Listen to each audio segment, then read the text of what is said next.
इंदौर में युगपुरुष धाम आश्रम में हुई बच्चों की मौत और बीमार होने की घटना को जिला प्रशासन ने बेहद गंभीरता से लिया है। इस घटना की पुनरावृत्ति न हो, इसके लिए कलेक्टर आशीष सिंह लगातार निगरानी करने के साथ ही समीक्षा बैठक भी कर रहे हैं। वहीं आज कलेक्टर कार्यालय में उन्होंने बाल संरक्षण समिति की बैठक आयोजित की।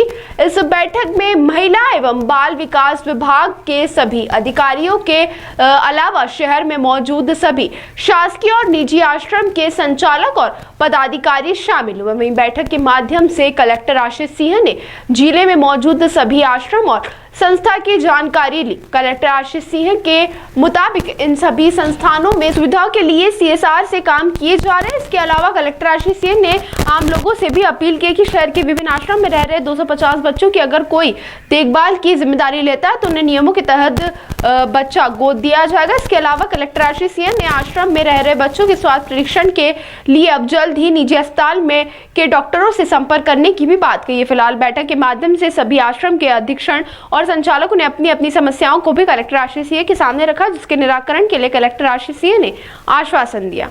देखिए, एक जो बाल संरक्षण समिति है उसकी बैठक है और उसमें जितने भी हमारे आश्रम संस्थान शासकीय निजी चल रहे हैं उनके सबके अधीक्षक और संस्थानों के साथ में बैठक थी।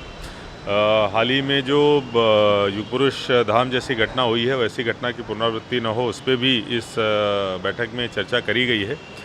दो चीज़ें, एक तो पहले ही जितने ये संस्थान हैं इनमें अधिकांश में हमारे द्वारा CSR से कुछ न कुछ कार्य प्रारंभ करा दिए गए हैं, जिनमें जो भी कामों की आवश्यकता थी वो सभी काम चालू हैं। रिपेयरिंग के काम, रिनोवेशन के काम, बाउंड्री वॉल के काम लगभग हर जगह प्रारंभ है, वो हम CSR के द्वारा करा रहे हैं।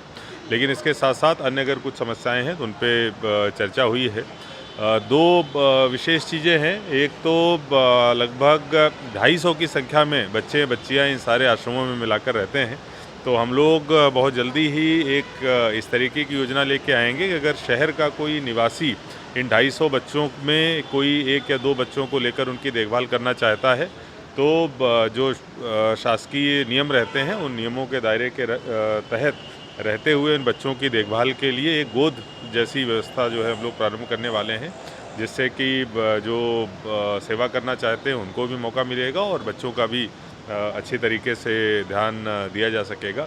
इसके साथ साथ जो मेडिकल डॉक्टर्स होते हैं वो करीब करीब महीने में एक बार शासकीय चिकित्सक वहाँ पर विजिट करते हैं, लेकिन इसके साथ साथ प्राइवेट हॉस्पिटल्स को भी हम लोग इनसे जोड़ेंगे, जिससे कि वहाँ पे संस्थानों में रहने वाले बच्चे जो हैं उनकी चिकित्सा व्यवस्था और ज़्यादा बेहतर बन सके।